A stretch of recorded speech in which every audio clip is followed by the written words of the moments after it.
হরে কৃষ্ণ। প্রিয় দর্শক, সনকাদি, নারদ, ঋভু, হংস, অরুণী এবং জ্যোতি ব্রহ্মাজির এই নৈষ্ঠিক ব্রহ্মচারী পুত্রগণ গৃহস্থ ধর্মে প্রবেশ করলেন না, অতএব এদের কোনো সন্তান হলো না। ব্রহ্মাজির আরেকটি পুত্র ছিল যার নাম অধর্ম। এই অধর্মের বিবাহ হয়েছিল মৃষার সাথে।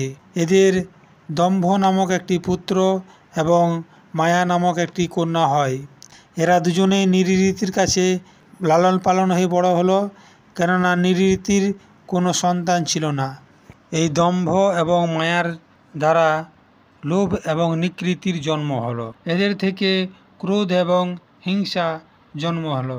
এই ক্রোধ এবং হিংসা থেকে কলি অর্থাৎ কলহ এবং দুরুক্তি অর্থাৎ গালির উৎপন্ন হলো। পুনরায় দুরুক্তি এবং কলির কাছ থেকে ভয় এবং মৃত্যুর উৎপন্ন হলো। আবার এই ভয় এবং মৃত্যুর সংযোগে যাতনা এবং নরকের উৎপন্ন হলো। এইভাবে প্রলয় কারণ রূপ অধর্মের বংশটি বর্ণনা করলাম।